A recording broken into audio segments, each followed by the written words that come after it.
भिखमंगों को हम लोग हे दृश्य देखे हैं, लेकिन एक भिखमंगा बुद्ध भी हुआ है।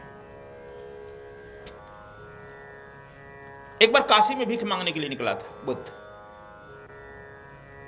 एक किसान के सामने जाकर रुक गया, भिक्षाम दे। किसान ऊपर से नीचे देखा, क्या शर्म नहीं आ रही है? इतना स्वस्थ सुंदर शरीर है, स्वस्थ शरीर है, जवान हो और भीख मांगते हो? क्यों नहीं खेती करते हो? मैं खेती करता हूं, मैं तुझे क्यों दूं? मैं परिश्रम का धन अपना क्यों दूं? लेकिन बुद्ध क्रोध नहीं आया, बहुत नम्र स्वभाव में बोले, करुणा में बोले, मित्र मैं भी खेती करता हूं, फिर मांगने की क्या जरूरत? कहा कि मेरी खेती सुन लो,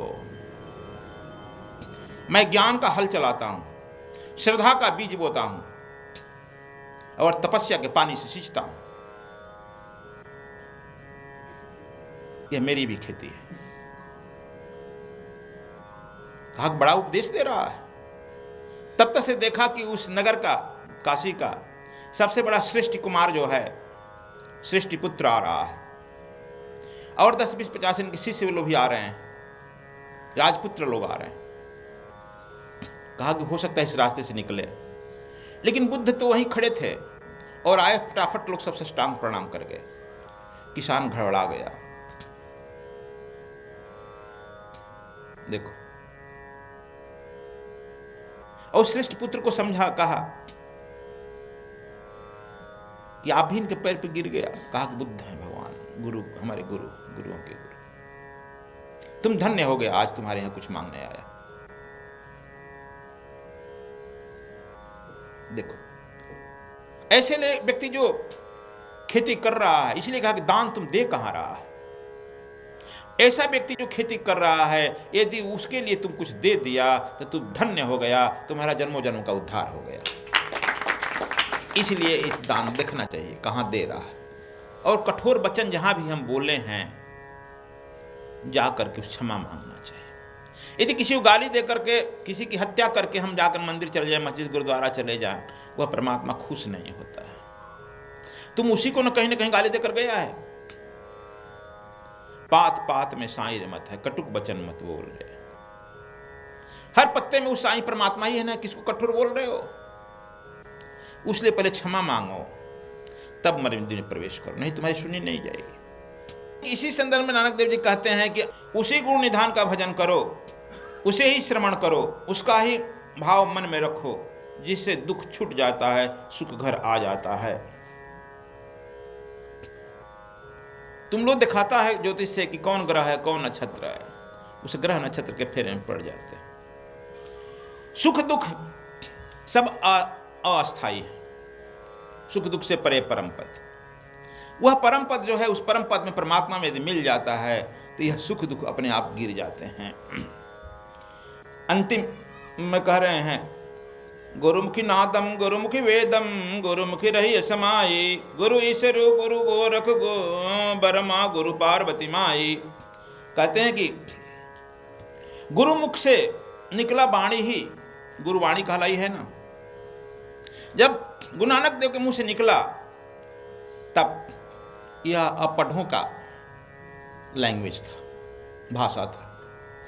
लेकिन आज विश्वविद्यालय कि जब सामने यह प्रकट हुआ कि यह सिद्ध भाषा है, तो इसका नाम देना पड़ा गुरुवाणी। देना पड़ा, विश्वविद्यालय को झुकना पड़ा। जो आदमी विश्वविद्यालय गया नहीं, पढ़ा नहीं, उसके लिए झुकना पड़ा और विश्वविद्यालय में रिसर्च हुआ, इसका नाम देना पड़ा गुरुवाणी। यह गुरु की वाणी।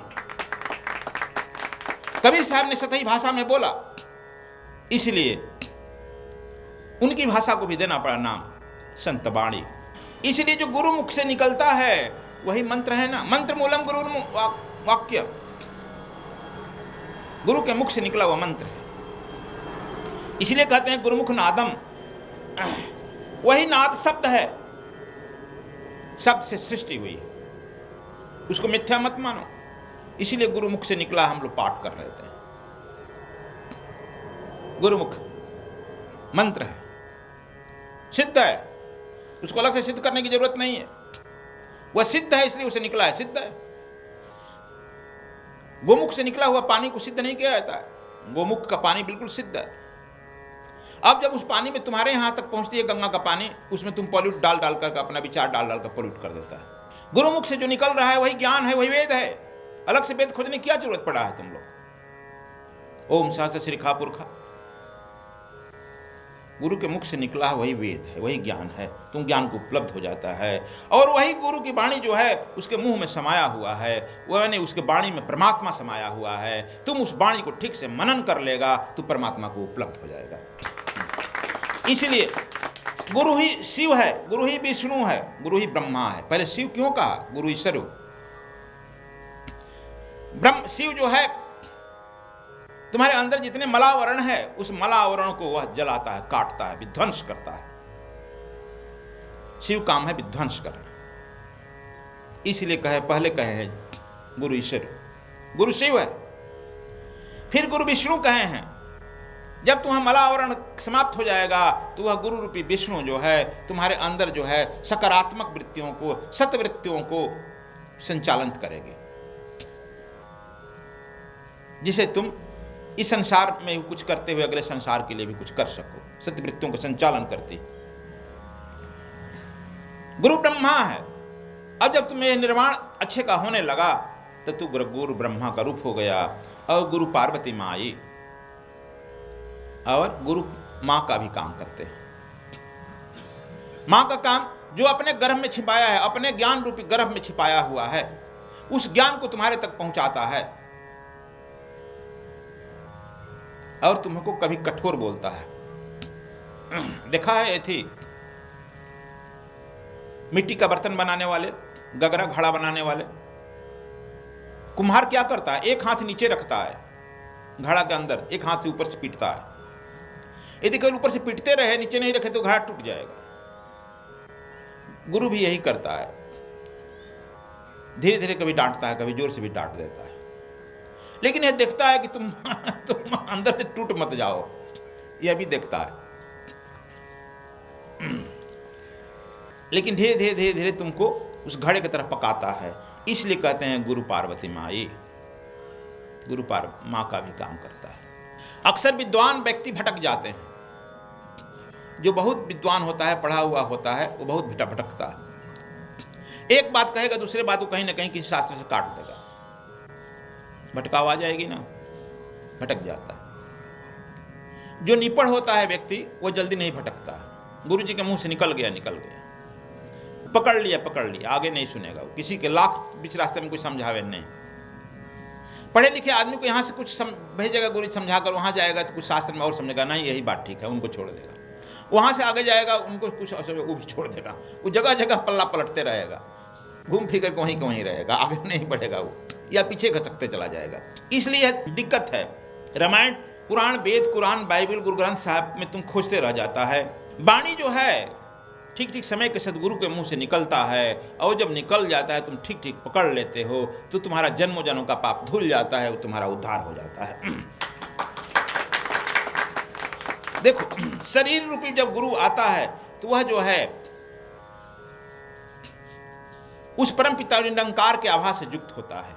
उसके सानिध्य में जब बैठता है तो जाने और अनजाने, जब उसकी आंखों में झांकता है तो जाने अनजाने उसकी ज्योति निकलती है, आभा निकलता है, ओरा निकलता है, तुम्हें प्रवेश करता है, और जाने अनजाने तुम्हारा कलमल धोने लगता है, मन बदलने लगता है। बैठते बैठते एक दिन आता है, पूर्ण तुम्हारा मन जो है गिर जाता है, और पूर्ण जो है वह साहब, वह हुक्म तुम्हें प्रकट हो जाता है। गुरु एक दूरदर्शी दर्पण है, दूरदर्शी दर्पण है, जिसमें बैठ करके तुम ग्रह नक्षत्र को ही नहीं, तुम अपने आत्मा को भी देख सकता है। मैं बताया हूँगा, ठीक ठीक सदगुरु जो होगा जब तुम्हारे सामने बैठेगा तो उसके पर त्राटक करो। जब त्राटक करेगा धीरे धीरे देखेगा कि तुम्हारी इच्छित जो हैं इष्ट, जिस देवी देवता का ध्यान करेगा वो प्रकट होने लगेगा। धीरे धीरे वह अंतर्ध्यान होगा और ज्योति के रूप में प्रकट हो जाएगा। जो कपटी होगा, काल नेम, दिखेगा कुछ धुंधुला धुला एकदम काला हो जाएगा, धुंधुला काला बादल घिर जाएगी उसके चारों तरफ। लेकिन यह जो है टेस्ट हम ही बताते हैं। देखो, गुरु नानक देव जीवंत सदगुरु है, जो कुछ कह रहे हैं वह देख कर कह रहे हैं। यह कह रहे हैं कि जो अपनी आंखों से देखा वो परमात्मा के बारे में नहीं कह सकता। जो कह रहा है झूठा, कैसे कहेगा? कबीर साहब भी कहे हैं, जो देखा सो कहा नहीं, जो कहा सो अनजान। कहा जो उस परमात्मा को देख लिया कह नहीं पाएगा। वेद उसे नयति कहता है, नीति नीति नहीं कह पाएगा। तुमको कोई मिठाई रसमलाई खिला दिया, पूछेगा फिर कितना मीठा है, क्या कहेगा? 1 किलो मीठा है, 2 किलो मीठा है, नहीं कह सकेगा।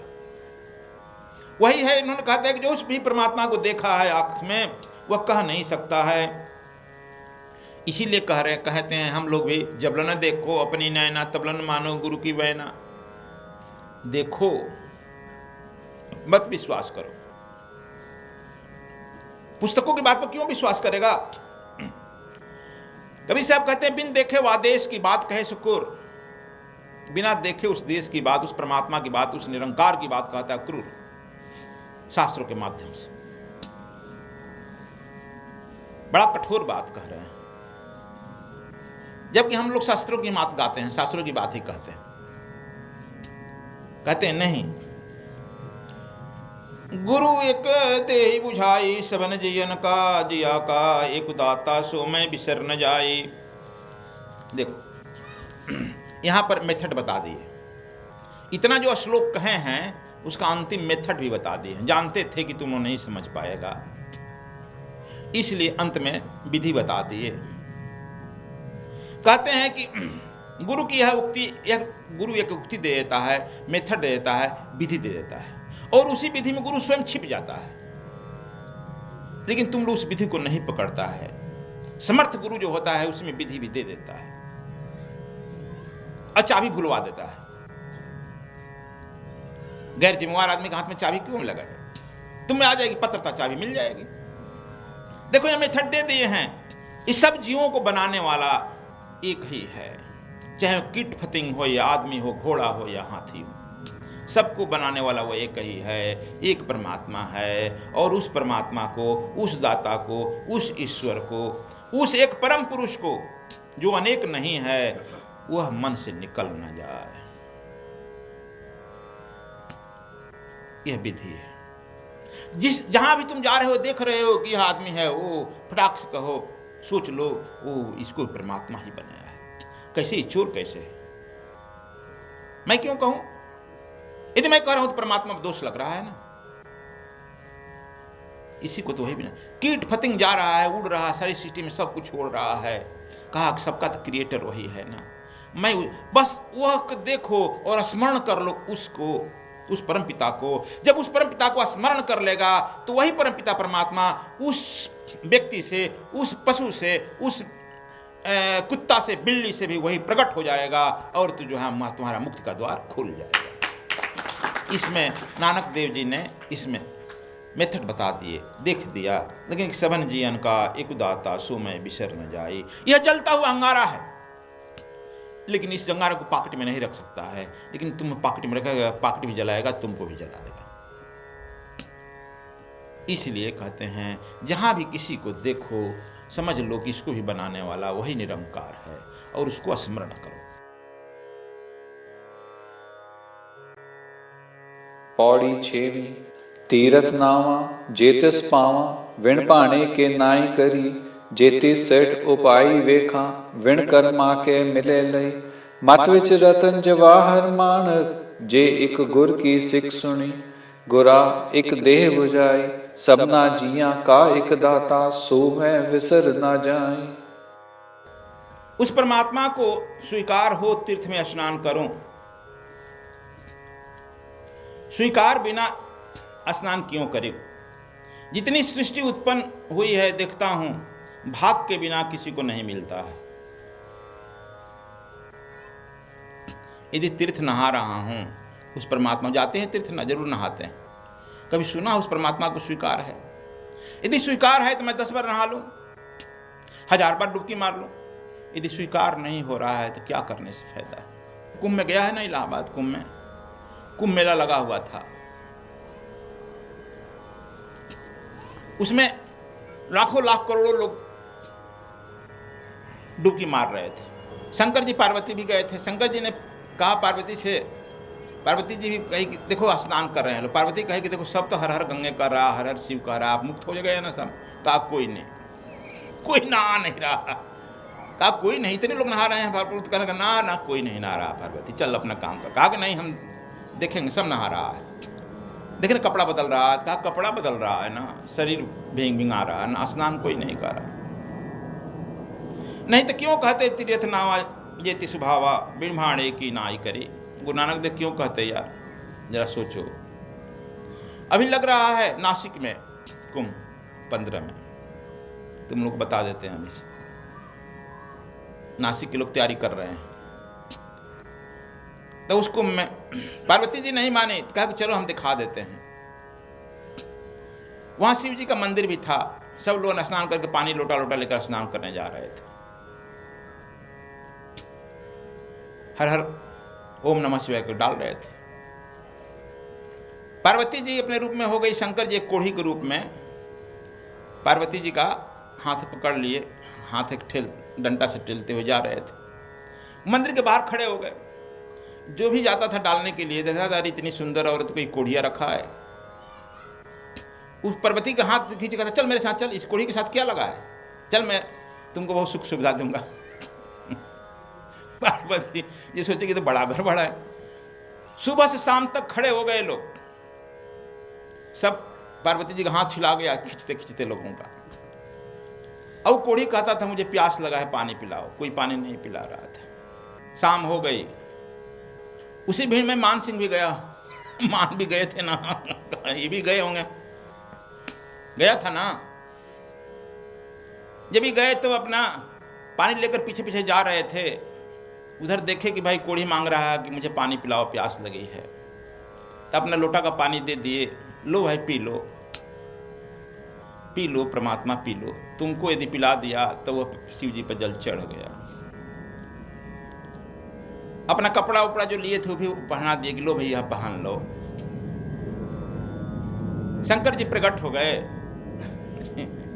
कहे कि देखो इतनी भीड़ में सुबह से शाम तक यही एक स्नान किया है और कोई स्नान नहीं किया है। इसी की स्नान स्वीकार कर ली गई है और किसी की स्वीकार नहीं की गई।